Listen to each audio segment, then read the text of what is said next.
नमस्कार दोस्तों, स्वागत है आप सभी का हमारे YouTube चैनल मैक्स स्टडी में। दोस्तों आज के इस वीडियो में रेलवे ग्रुप डी के प्रीवियस ईयर क्वेश्चन को देखने वाले हैं। दोस्तों जीके जीएस के प्रीवियस ईयर क्वेश्चन को देखने वाले हैं। दोस्तों सारे क्वेश्चन मोस्ट एक्सपेक्टेड क्वेश्चन हैं, पिछले 10 सालों में बार बार पूछे गए प्रश्न हैं। दोस्तों वीडियो को शुरू से लेकर अंत तक जरूर देखिएगा। तो दोस्तों चलिए वीडियो को शुरू करते हैं। आपका पहला प्रश्न है, दोस्तों आपका पहला प्रश्न है, पानीपत का प्रथम युद्ध कब हुआ था? पानीपत का प्रथम युद्ध कब हुआ था? तो आपका ऑप्शन है 21 अप्रैल 1526, 21 अप्रैल 1527, 22 अप्रैल 1526 या फिर 21 अप्रैल 1528। दोस्तों right answer option number A होगा, यानी कि 21 अप्रैल 1526 को 21 अप्रैल 1526 को पानीपत का प्रथम युद्ध हुआ था। दोस्तों याद रखिएगा, right answer option number A होगा। चलिए अगले प्रश्न की ओर बढ़ते हैं। आपका अगला प्रश्न है, दोस्तों आपका अगला प्रश्न है, पानीपत का प्रथम युद्ध किसके बीच हुआ था? दोस्तों पानीपत का प्रथम युद्ध किसके और किसके बीच हुआ था? दोस्तों राइट आंसर आपका ऑप्शन नंबर बी होगा, यानी कि बाबर तथा इब्राहिम लोदी के बीच पानीपत का प्रथम युद्ध हुआ था। दोस्तों याद रखिएगा, पानीपत का प्रथम युद्ध बाबर तथा इब्राहिम लोदी के बीच हुआ था। दोस्तों अगले प्रश्न की ओर बढ़ते हैं। आपका अगला प्रश्न है, अलाउद्दीन खिलजी के बचपन का क्या नाम था? दोस्तों अलाउद्दीन खिलजी के बचपन का क्या नाम था? आपका ऑप्शन है अली गुरसफ,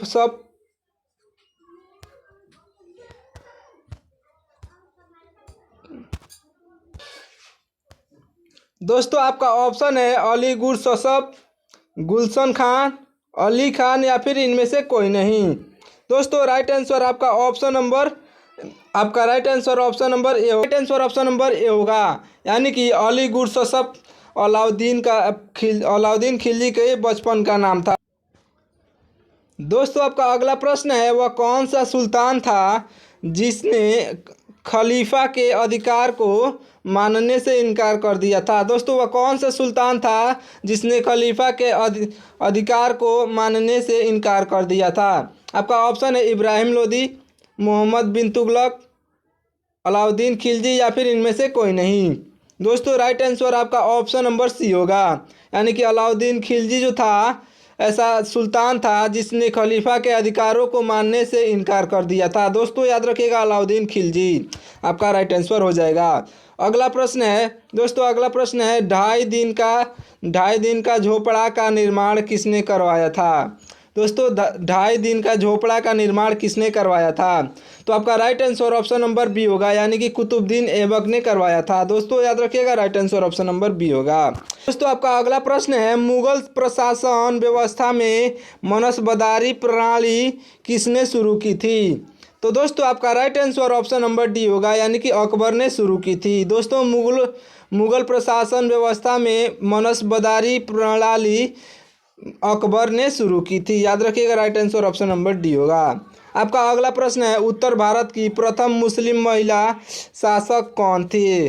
दोस्तों उत्तर भारत की प्रथम मुस्लिम महिला शासक कौन थी? दोस्तों आपका right answer option number A होगा, यानी कि राजिया सुल्तान जो थी उत्तर भारत की प्रथम मुस्लिम महिला थी। दोस्तों याद रखिएगा, उत्तर भारत की प्रथम मुस्लिम महिला शासक राजिया सुल्तान थी। दोस्तों आपका अगला प्रश्न है, हुमायूं को किस लड़ाई में हार के बाद भारत से भागना पड़ा था? दोस्तों हुमायूं को किस लड़ाई में हार के बाद भारत से भागना पड़ा था? तो आपका right answer option number A होगा, यानी कन्नौज की लड़ाई में हुमायूं को लड़ाई करके मतलब उसके बाद हार के भागना पड़ा था। दोस्तों याद रखिएगा, कन्नौज की लड़ाई में हुमायूं भारत छोड़ के भाग गया था। आपका right answer option number A होगा। दोस्तों आपका अगला प्रश्न है, कन्नौज की लड़ाई किसके बीच हुई थी? दोस्तों कन्नौज की लड़ाई किसके बीच हुई थी? तो आपका right answer option number B होगा, यानी कि हुमायूं और शेर शाह के बीच हुई थी। दोस्तों कन्नौज की लड़ाई हुमायूं और शेर शाह के बीच हुई थी। आपका अगला प्रश्न है, बाबर ने प्रसिद्ध टूलगम युद्ध नीति का प्रयोग कब किया था? दोस्तों बाबर ने प्रसिद्ध टूलगम युद्ध नीति का प्रयोग कब किया था? तो आपका right answer option number A होगा, यानी कि पानीपत का द्वितीय युद्ध में बाबर ने प्रसिद्ध टूलगम युद्ध नीति का प्रयोग किया था। दोस्तों याद रखिएगा, right answer option number A होगा। अगला प्रश्न है, दोस्तों अगला प्रश्न है, भारत में सबसे पहले तोप का प्रयोग किसने किया था? भारत में सबसे पहले तोप का प्रयोग किसने किया था? तो आपका right answer option number D होगा, यानी कि बाबर ने किया था। भारत में सबसे पहले तोप का प्रयोग बाबर ने किया था। याद रखिएगा, right answer option number D होगा। आपका अगला प्रश्न है दोस्तों, अगला प्रश्न है विजयनगर राज्य की स्थापना किसने की थी? विजयनगर राज्य की स्थापना किसने की थी? दोस्तों आपका right answer option number B होगा, यानी कि संगम शासक हरिहर और बक्का ने विजयनगर राज्य की स्थापना संगम शासक हरिहर और बक्का ने की थी। दोस्तों आपका अगला प्रश्न है सूफी परंपरा में मुरीद का अर्थ क्या होता है? आपका right answer option number A होगा, यानी कि शिष्य होता है। दोस्तों सूफी परंपरा में मुरीद का अर्थ शिष्य होता है, याद रखिए। दोस्तों आपका अगला प्रश्न है यात्री इब्न बतूता कहाँ का रहने वाला था? दोस्तों यात्री इब्न बतूता कहाँ का रहने वाला था? तो आपका right answer option number C होगा, यानी कि मोरक्को का रहने वाला था। दोस्तों याद रखिएगा, मोरक्को का रहने वाला था। दोस्तों आपका अगला प्रश्न है आगरा शहर की स्थापना किसने करी थी? दोस्तों आगरा शहर की स्थापना किसने करी थी? तो आपका right answer option number B होगा, यानी कि सिकंदर लोदी ने आगरा शहर की स्थापना की थी। याद रखिएगा, right answer option number B होगा। आपका अगला प्रश्न है दोस्तों, आपका अगला प्रश्न है वह कौन सा सुल्तान था जिसे खुद को खलीफा घोषित किया था? दोस्तों जिसने खुद को खलीफा घोषित किया था, तो आपका right answer option number C होगा, यानी कि अलाउद्दीन खिलजी ने अपने आप को खलीफा घोषित किया था। दोस्तों अगले प्रश्न की ओर बढ़ते हैं। आपका अगला प्रश्न है नाना साहब के नाम से कौन प्रसिद्ध थे?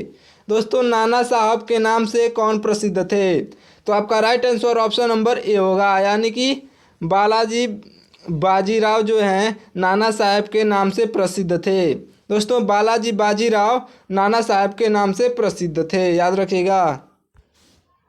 आपका अगला प्रश्न है भारत में ग्रांड ट्रंक रोड का निर्माण किसने करवाया था? दोस्तों भारत में ग्रांड ट्रंक रोड का निर्माण किसने करवाया था? आपका right answer option number C होगा, यानी कि शेरशाह सूरी ने करवाया था। दोस्तों भारत में ग्रांड ट्रंक रोड का निर्माण शेरशाह सूरी ने करवाया था, याद रखिएगा, right answer option number C होगा। अगला प्रश्न है जहांगीर का अर्थ क्या होता है? दोस्तों जहांगीर का अर्थ क्या होता है? तो आपका right answer option number B होगा, यानी कि विश्व विजेता जहांगीर का अर्थ होता है। दोस्तों जहांगीर का अर्थ विश्व विजेता होता है, याद रखिएगा, right answer option number B होगा। अगर आपको किसी भी क्वेश्चन का आंसर पहले से मालूम हो तो कमेंट में ज़रूर बताइएगा, और लास्ट में बताइएगा कि आपने कितने क्वेश्चन सही किए। दोस्तों कमेंट करके बताइएगा कि आपने कितने क्वेश्चन सही किए। आपका अगला प्रश्न है विजयनगर साम्राज्य का प्रथम शासक कौन था जिसने पुर्तगाली के साथ संधि की थी? दोस्तों विजयनगर साम्राज्य का प्रथम शासक कौन था जिसने पुर्तगालियों के साथ संधि की थी? तो आपका right answer option number B होगा, यानी कि कृष्णदेवराय ने पुर्तगालियों के साथ संधि की थी। दोस्तों याद रखिएगा, right answer option number B होगा। दोस्तों आपका अगला प्रश्न है प्रथम भक्ति आंदोलन का आयोजन किसने किया था? दोस्तों प्रथम भक्ति आंदोलन का आयोजन किसने किया था? तो आपका right answer option number B होगा, यानी कि रामानुजाचार्य जी ने किया था। दोस्तों रामानुजाचार्य जी ने किया था, याद रखिएगा, right answer option number B होगा। आपका अगला प्रश्न है संत कबीर के गुरु का क्या नाम था? दोस्तों संत कबीर के गुरु का क्या नाम था? आपका right answer option number A होगा। दोस्तों रामानंद नाम था। दोस्तों संत कबीर के गुरु का नाम रामानंद था, याद रखिएगा, right answer option number A होगा। अगर आपको पहले से मालूम हो तो कमेंट में बताइएगा। अगला प्रश्न है किस शासक ने गुलरुखी उपनाम से फारसी में कविताओं की रचना की थी? दोस्तों किस शासक ने गुलरुखी उपनाम से फारसी में कविताओं की रचना की थी? तो आपका right answer option number B होगा, यानी कि सिकंदर लोदी ने। दोस्तों याद रखिएगा, सिकंदर लोदी ने। आपका अगला प्रश्न है दोस्तों, अगला प्रश्न है किस सुल्तान को इतिहासकारों ने विरोधाभासों मिश्रण कहा था? दोस्तों किस सुल्तान को इतिहासकारों ने विरोधाभासों मिश्रण कहा था? तो आपका right answer option number A होगा। दोस्तों right answer option number A होगा, यानी कि मोहम्मद बिन तुगलक को। दोस्तों मोहम्मद बिन तुगलक को याद रखिएगा, right answer option number A होगा। आपका अगला प्रश्न है दोस्तों, अगला प्रश्न है सबसे अधिक मंगोल आक्रमण किसके शासनकाल में हुए थे? सबसे अधिक मंगोल आक्रमण किसके शासक काल में हुए थे? दोस्तों आपका right answer option number B होगा। Right answer option number B होगा, यानी कि अलाउद्दीन खिलजी के शासनकाल में हुए थे। दोस्तों सबसे अधिक मंगोल आक्रमण अलाउद्दीन खिलजी के शासनकाल में हुए थे, याद रखिएगा, right answer option number B होगा। अगला प्रश्न है दिल्ली के सुल्तान का पद संभालने से पहले बलबन किस सुल्तान का प्रधानमंत्री था? दोस्तों किस सुल्तान का प्रधानमंत्री था? तो आपका right answer option number A होगा, यानी कि नसरुद्दीन सुल्तान का प्रधानमंत्री था। दोस्तों दिल्ली के सुल्तान का पद संभालने से पहले बलबन नसरुद्दीन सुल्तान का प्रधानमंत्री था, याद रखिएगा, right answer option number A होगा। अगला प्रश्न है दिल्ली का पहला प्रभुता संपन्न सुल्तान कौन था?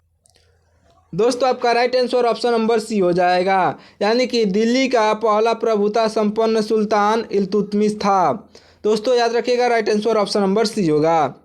अगले प्रश्न की ओर बढ़ते हैं दोस्तों। आपका अगला प्रश्न है तरल की पहली लड़ाई में कौन विजय हो रहा था? दोस्तों तरल की पहली लड़ाई में कौन विजय रहा था? तो आपका right answer option number A होगा, यानी कि पृथ्वीराज चौहान तरल की पहली लड़ाई में विजय रहे थे। दोस्तों याद रखिएगा, तरल की पहली लड़ाई में पृथ्वीराज चौहान विजय रहा था, याद रखिएगा। आपका अगला प्रश्न है दोस्तों, अगला प्रश्न है तरल के दूसरी लड़ाई कब हुई थी? दोस्तों तरल के दूसरी लड़ाई कब हुई थी? आपका right answer option number A होगा, यानी कि 1192 ईस्वी में हुई थी। दोस्तों right answer option number A होगा।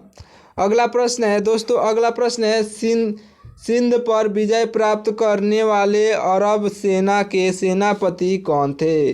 दोस्तों सिंध पर विजय प्राप्त करने वाले अरब के सेनापति कौन थे? तो आपका right answer option number B होगा, यानी कि मोहम्मद बिन कासिम थे। दोस्तों सिंध पर विजय प्राप्त करने वाले अरब सेना के सेनापति मोहम्मद बिन कासिम थे। दोस्तों याद रखिएगा। आपका अगला प्रश्न है दोस्तों, अगला प्रश्न है बीबी का मकबरा कहाँ पर स्थित है? दोस्तों बीबी का मकबरा कहाँ पर स्थित है? Right answer option number A होगा, यानी कि औरंगाबाद में स्थित है। दोस्तों याद रखिएगा, औरंगाबाद में स्थित है। बीबी का मकबरा औरंगाबाद में स्थित है। अगला प्रश्न है पेनिसिलिन किससे प्राप्त की जाती है? दोस्तों पेनिसिलिन किससे प्राप्त की जाती है? तो आपका right answer option number A होगा, यानी कि कवक से पेनिसिलिन प्राप्त की जाती है। दोस्तों याद रखिएगा, कवक से पेनिसिलिन प्राप्त की जाती है।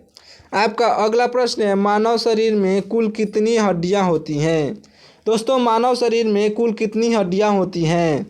तो आपका right answer option number A होगा, यानी कि 206 हड्डियां होती हैं। दोस्तों याद रखिएगा, right answer option number A होगा। आपका अगला प्रश्न है दोस्तों, अगला प्रश्न है पित्त का स्रोत क्या है? दोस्तों पित्त का स्रोत क्या है? Right answer option number A होगा, यानी कि यकृत है। दोस्तों पित्त का स्रोत यकृत है, याद रखिएगा, right answer option number A होगा। आपका अगला प्रश्न है किसी तुल्यकाली उपग्रह की पृथ्वी की सतह से ऊंचाई लगभग कितनी होती है? दोस्तों right answer option number A होगा, यानी कि 36,000 किलोमीटर होता है। दोस्तों याद रखिएगा, 36,000 किलोमीटर होता है। किसी तुल्यकाली उपग्रह की पृथ्वी की सतह से ऊंचाई लगभग 36,000 किलोमीटर होता है।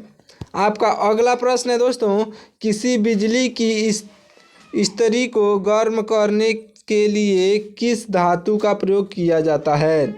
किसी बिजली की इस्त्री को गर्म करने के लिए किस धातु का प्रयोग किया जाता है?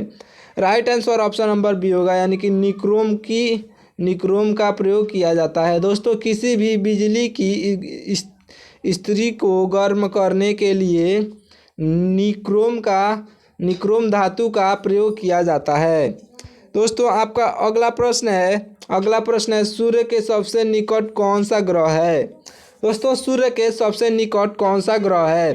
तो right answer option number B होगा, यानी कि बुध। दोस्तों, सूर्य के सबसे निकट बुध ग्रह है, याद रखिएगा। चलिए मिलते हैं अगले वीडियो में, तब तक के लिए बहुत बहुत धन्यवाद। दोस्तों, वीडियो को लाइक करके और चैनल को सब्सक्राइब कर लीजिएगा। वीडियो अच्छा लगा हो तो अपने दोस्तों के पास ज़रूर शेयर कीजिएगा।